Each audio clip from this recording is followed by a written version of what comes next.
Francisco de Miranda, en Londres, propuso que Inglaterra invadiera el virreinato del Río de la Plata y despojara a España con el fin de hacer libres estas colonias. De producirse la invasión y la conquista de las colonias de España por Inglaterra, solamente cambiaban de amo.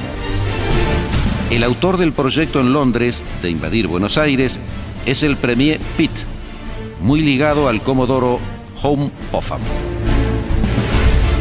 El 14 de abril de 1806 partió desde Ciudad del Cabo una fuerza comandada por William Carr Beresford, compuesta por 10 barcos de guerra y 1.600 hombres. El 25 de junio de 1806, los ingleses desembarcaron en Quilmes y consiguieron tomar el fuerte de Buenos Aires el 28 de junio.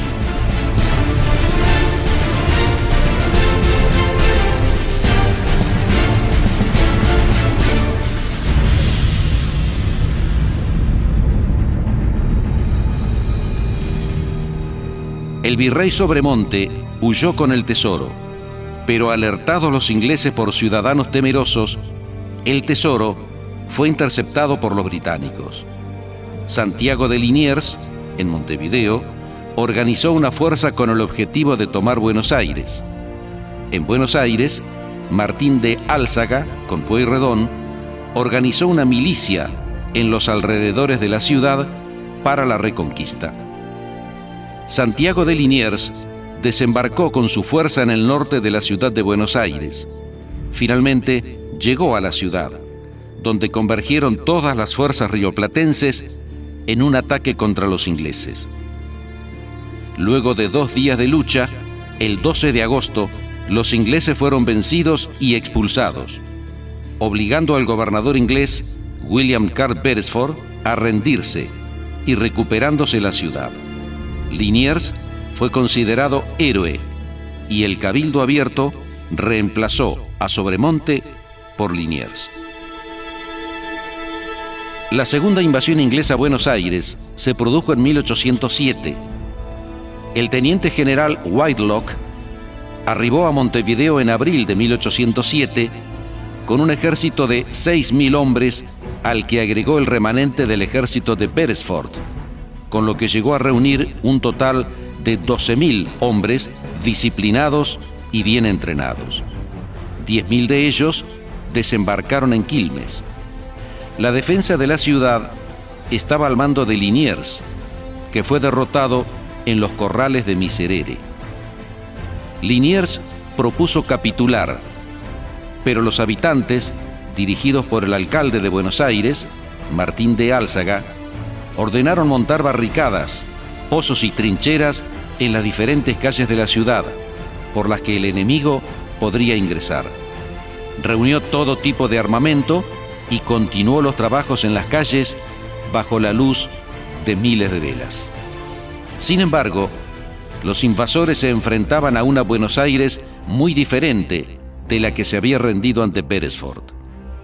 Según cuenta la tradición popular, los vecinos arrojaron piedras y agua hirviendo sobre las cabezas de los invasores. Lo cierto es que Liniers y Álzaga habían logrado reunir un ejército de 9.000 milicianos, apostados en distintos puntos de la ciudad.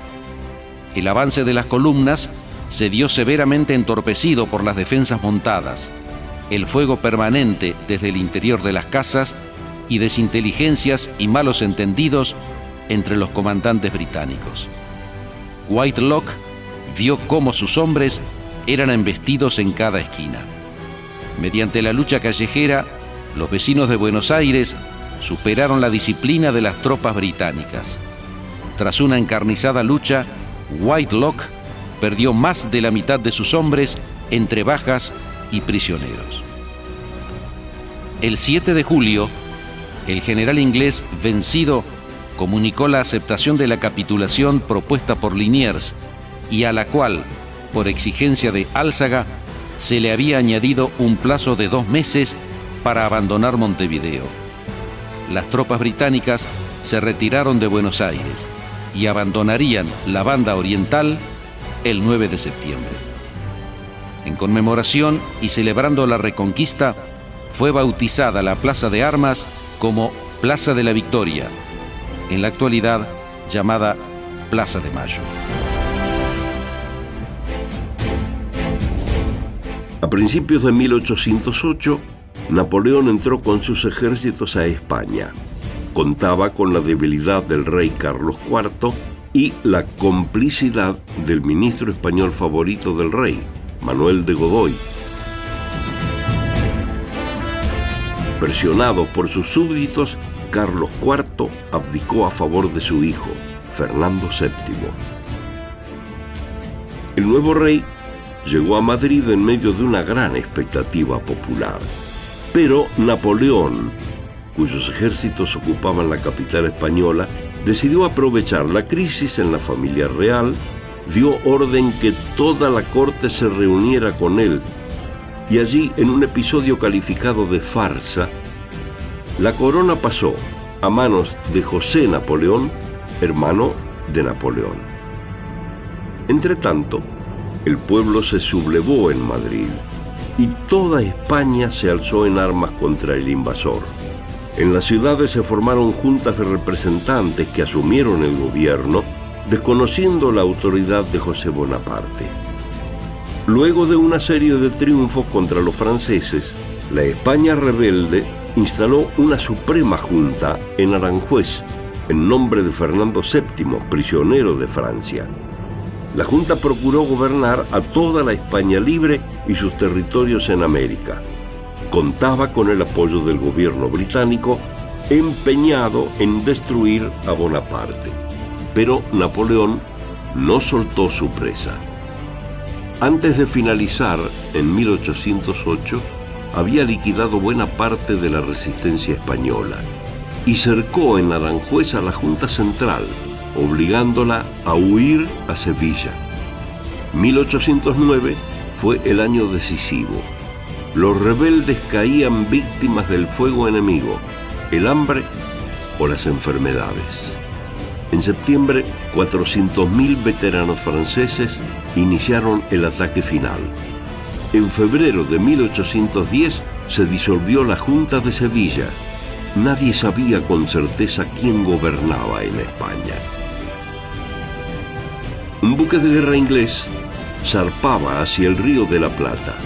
Llevaba, entre otras cosas, un ejemplar de la Gaceta de Londres, en la que se anunciaba la anarquía en España y la disolución de la Junta de Sevilla.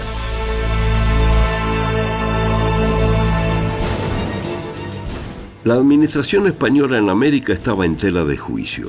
Se le criticaba lo inadecuado de sus políticas económicas, culturales y religiosas.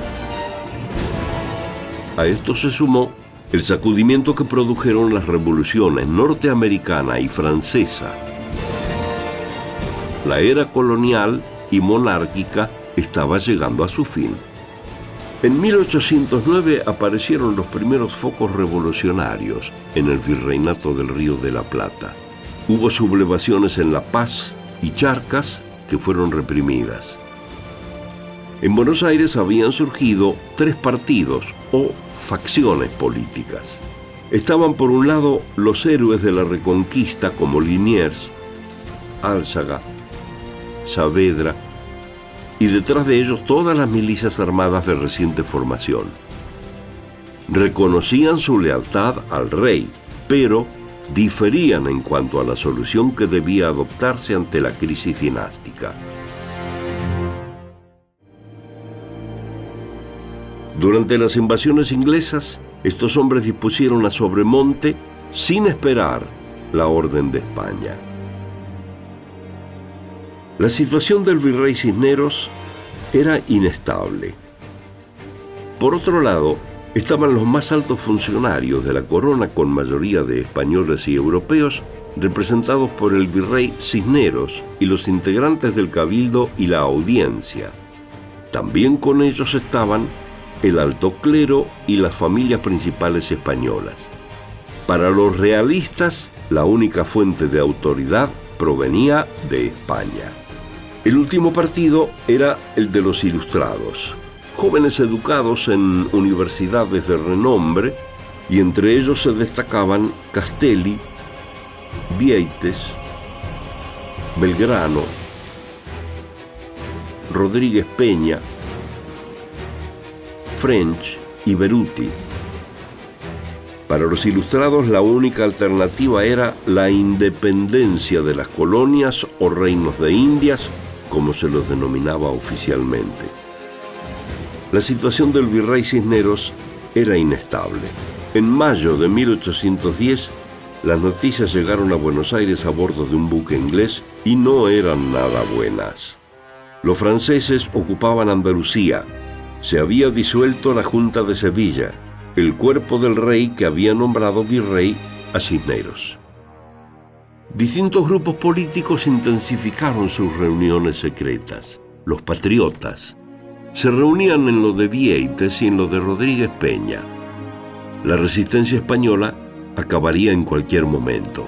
Pronto, toda España caería en manos de Napoleón y América pasaría a ser colonia francesa.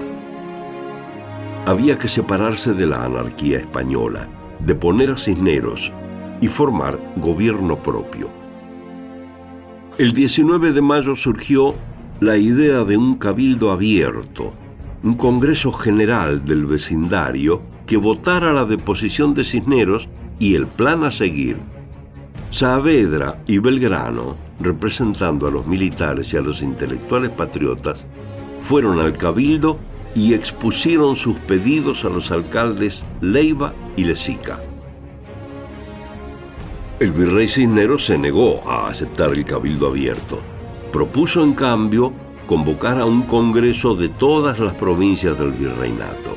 Estaba seguro que el interior, más conservador y en rivalidad con Buenos Aires, lo sostendría contra los porteños, pero lo urgente era controlar la incipiente revuelta popular. Para ello reunió en el fuerte a los jefes militares. Saavedra le respondió al virrey: el que dio autoridad a vuestra excelencia para mandarnos ya no existe. Por lo tanto, tampoco vuestra excelencia tiene ya autoridad, así que no cuente con las fuerzas de mi mando para sostenerse. Cisneros se resignó a aceptar el cabildo abierto. El lunes 21 de mayo caía una fina y persistente llovizna. La gente estaba inquieta, pues Cisneros se negaba a firmar la convocatoria al cabildo abierto. Una multitud cubrió la Plaza Mayor gritando «¡Abajo el virrey!». French y Beruti repartían unas cintas blancas que la gente colocaba en sus solapas para identificarse. Por fin llegó la autorización del virrey. Se hicieron 450 invitaciones para los vecinos más destacados, convocándolos a cabildo abierto para el día siguiente, martes 22. Buenos Aires era la población más populosa del virreinato. En aquel entonces contaba con una población de 45.000 habitantes. Muchos de los invitados no fueron, porque temían las actividades del grupo de patriotas que estaba manejando con mucha audacia e inteligencia los acontecimientos. A la reunión concurrieron 250 invitados. Entre ellos había gente que representaba al gobierno español, altos funcionarios, clérigos y todos los abogados del Foro de Buenos Aires, gente muy prestigiosa en la época. Todos ellos fueron cuestionados por los representantes de los cabildos del interior del virreinato que se preguntaban: ¿por qué Buenos Aires decide por todos?